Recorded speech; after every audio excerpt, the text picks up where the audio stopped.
राधे राधे, जय श्री कृष्णा। जय हो चौथ माता की जय, जय हो गणेश जी महाराज की जय। आज हम माही चौथ में सुनी जाने वाली गणेश जी की व्रत कथा सुनेंगे। चौथ की कहानी के साथ में गणेश जी की कहानी जरूर सुननी चाहिए, तभी व्रत का संपूर्ण फल मिलता है।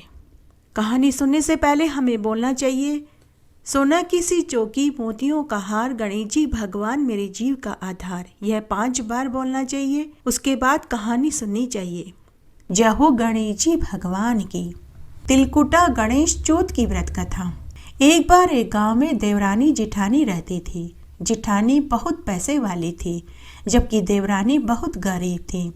देवरानी का पति कमाता नहीं था। देवरानी बड़ी ही समझदार थी। उसने लोक लाज के भय से किसी और के यहाँ कामकाज नहीं किया। वह अपनी जिठानी के यहाँ घर का कामकाज करने लगी। चौका, बर्तन, रोटी, कपड़े सब बनाती, तो बदले में जेठानी उसे कुछ पैसे देती, जिससे उनका गुजर बसर चल रहा था।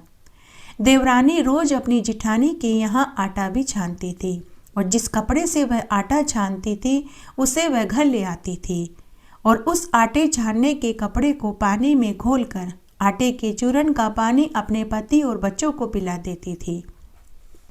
जिठानी गणेश भगवान की परम भक्त थी। वह हर महीने की चौथ का व्रत करती थी और चौथ माता और गणेश जी का पूजन करती थी। जब एक दिन देवरानी आटे छानने के कपड़े को पानी में घोलकर अपने पति और बच्चों को पिला रही थी, तो जिठानी के बच्चों ने देख लिया। उन्होंने अपनी माँ से इसकी शिकायत कर दी कि माँ, चाची तो रोज हमारा आटा छानने का कपड़ा घर ले जाती है और उसे पानी में घोलकर उस आटे के चूरन का पानी चाचा को और बच्चों को पिलाती है और खुद भी पीती है। तब दूसरे दिन देवरानी जब जिठानी का काम करके घर जाने लगी, तो जिठानी ने देवरानी से कहा कि अरे महारानी, मेरे आटे छानने का कपड़ा आज से अब घर पर ही रख कर जाया कर, इसे तू अपने साथ घर लेकर मत जाया कर। तो देवरानी ने ऐसा ही किया। घर आई तो पति ने कहा कि मुझे आटे के चूरन का पानी पिला, बहुत भूख लगी है। तो उसकी पत्नी बोली कि आज भाभी जी ने आटा छानने का कपड़ा घर पर ही रखवा लिया, इसलिए आज मेरे पास आपको और बच्चों को खिलाने के लिए कुछ भी नहीं।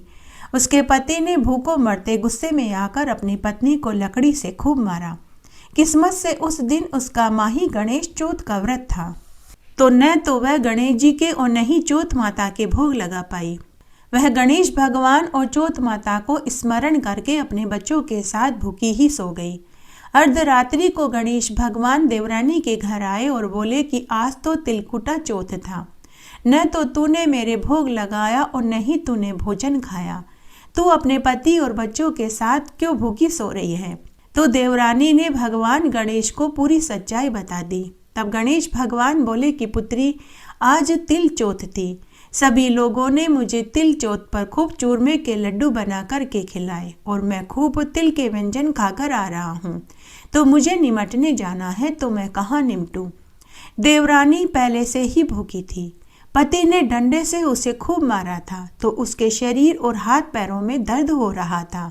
तो वह गुस्से से बोली कि हे गणेश जी महाराज, जहाँ आपका मन करे वहाँ निमट लो, मेरा तो पूरा ही घर खाली पड़ा है। थोड़ी देर बाद गणेश जी निमटा कर आए और फिर से बोले कि हे पुत्री, अब पूछूं कहाँ पर? देवरानी वापस गुस्से से बोली कि हे गजानन जी महाराज, मेरे कर्म से पूछ लो, अर्थात मेरे ललाट से पूछ लो। गणेश जी पहुँच पाँच कर जाने लगे तो देवरानी के घर की दैली पर ठोकर मार गए, तो उसका घर महल मालिये में बदल गया। घर में अन्न धन के भंडार भर गए। सुबह जब देवरानी सोकर उठी तो उसने देखा कि वह खुद ऊपर से लेकर नीचे तक सोने चांदी के गहनों से लड़झड़ हो रही थी। उसने रेशमी कीमती वस्त्र पहन रखे थे। उसका घर महल में बदल चुका था। घर में सोने चांदी, हीरे मोती और अन्न धन के भंडार भरे पड़े थे।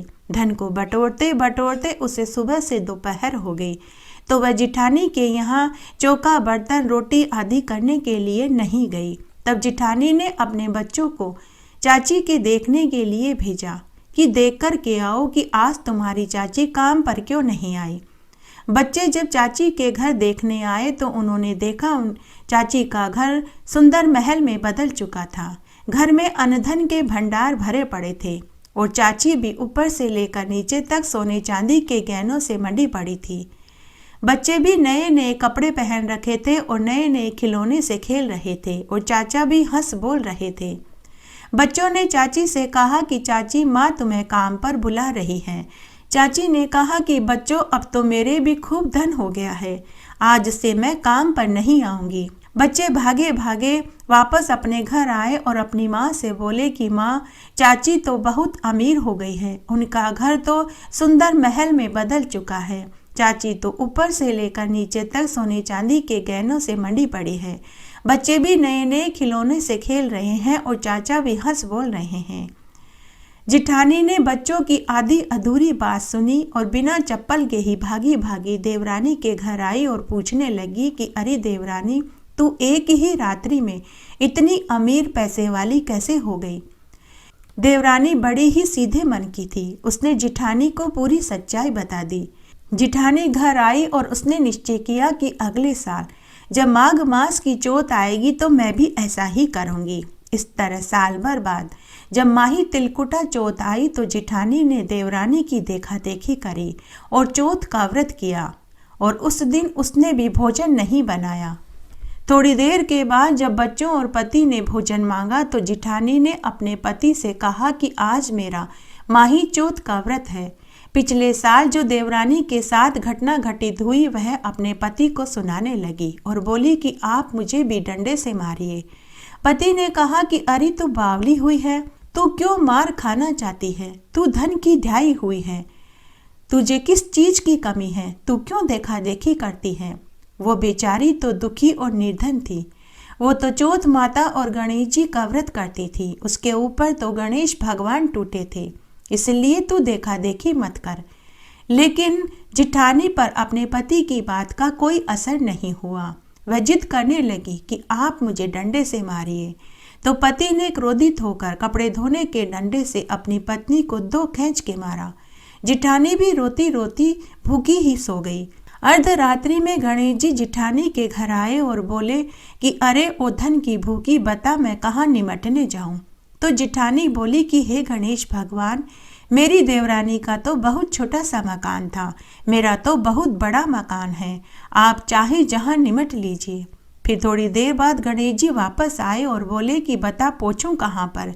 जेठानी फिर से हंसते हुए बोली कि हे गणेश भगवान, मेरी देवरानी का तो बहुत छोटा सा ललाट था, मेरा तो बहुत बड़ा ललाट है, आप मेरे ललाट से पूछ लीजिए। इस तरह गणेश भगवान ललाट से पूछ कर चले गए। पूरी रात्रि जेठानी बार बार अपने ललाट पर हाथ लगा लगा कर देखने लगी, लेकिन उसे पूरी रात्रि गीला गीला महसूस होने लगा और बदबू भी आने लगी। जिठानी मन ही मन सोचने लगी कि शायद यह सूख जाएगा तो यह सोने चांदी के आभूषणों में बदल जाएगा। इस तरह पूरी रात्रि निकल गई। सुबह जब जिठानी सोकर उठी तो उसने देखा उसका पूरा घर मलमूत्र से भरा हुआ था। पूरे घर में बदबू आ रही थी और वह स्वयं भी मलमूत्र से भरी हुई थी। तब जेठानी रोती रोती बोली कि हे गणेश जी भगवान, आपने मेरे साथ छल किया। मेरी देवरानी को तो आपने धन दिया और मेरा घर मलमूत्र से भर दिया। तभी आकाशवाणी हुई। गणेश भगवान बोले कि अरे ओ दुष्ट पापिन, तू धन की ढाई हुई थी, तेरे पास धन की कोई कमी नहीं थी, धन की भूखी तूने देखा देखी करी। तब जेठानी वापस से हाथ जोड़कर बोली कि हे गणेश जी भगवान, मुझे धन दौलत नहीं चाहिए, आप तो अपनी यह सारी माया समेट लीजिए। तभी वापस आकाशवाणी हुई और गणेश भगवान बोले कि मैं एक शर्त पर ही सारी माया समेटूंगा, जब तू अपने धन में से आधा धन अपनी देवरानी को देगी तभी यह सारी माया समेटूंगा। तुझे कील में से कील और हार में से हार भी देना पड़ेगा।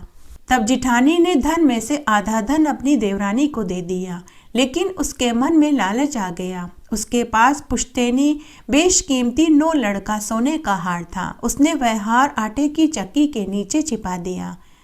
भगवान गणेश ने सारी माया देख ली।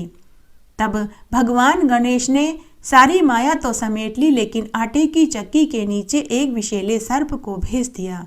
जिठानी मन ही मन खुश हो रही थी कि उसने हार में से आधा हिस्सा अपनी देवरानी को नहीं दिया। उसने धन को बचा लिया। थोड़ी देर बाद जिठानी हार निकालने के लिए आटे की चक्की के पास गई। जैसे ही आटे की चक्की के नीचे हाथ डालकर वह हार निकालने लगी कि तभी चक्की के नीचे से एक विषैले सर्प ने फुफकार भरी। जिठानी यह देखकर डर गई। उसने वापस गणेश जी भगवान से प्रार्थना करी कि हे गणेश जी भगवान, मुझे माफ़ कर दीजिए, मुझे धन का लालच आ गया था। मैं अब हार में से भी आधा हिस्सा अपनी देवरानी को दूंगी। आप इस सर्प को हटा लीजिए। तब गणेश भगवान की कृपा से वह सर्प भी चुपचाप चला गया। तब जिठानी ने हार में से भी आधा हिस्सा अपनी देवरानी को दिया। हे रिद्धि सिद्धि के दाता, हे गणेश जी महाराज, जैसा आपने जिठानी के साथ किया ऐसा किसी के साथ मत करना। जैसा आपने देवरानी को अन्न धन दिया, उसे उसके व्रत का फल दिया, वैसे सबको देना। कहानी कहने वाले को, सुनने वाले को और हुक्कारा भरने वाले को। एक बार एक नगर में एक खुमार रहता था। एक बार जब उसने बर्तन पकाने के लिए आवा लगाया तो आवे में बर्तन नहीं पके। खुमार ने यह बात राजा से कही। राजा ने एक पंडित को बुला करके इसका कारण पूछा। तो पंडित ने कहा कि आपके गांव के ऊपर कोई शाप लगा है, इसी कारण आवे में बर्तन नहीं पकते। तब राजा ने इसका निवारण पूछा। तो पंडित ने कहा कि हर बार आवा पकाते समय एक बच्चे की बलि देनी पड़ेगी, तभी आवा पकेगा। तब राजा ने आदेश दिया कि जब भी आवा पकेगा तो गांव में से एक बच्चे की बलि दी जाएगी। इस तरह उस गांव में जब भी आवा पकता था तो एक बच्चे की बलि दी जाने लगी। तब उसी गांव में एक बुढ़िया माई अपने इकलौते बेटे के साथ रहती थी।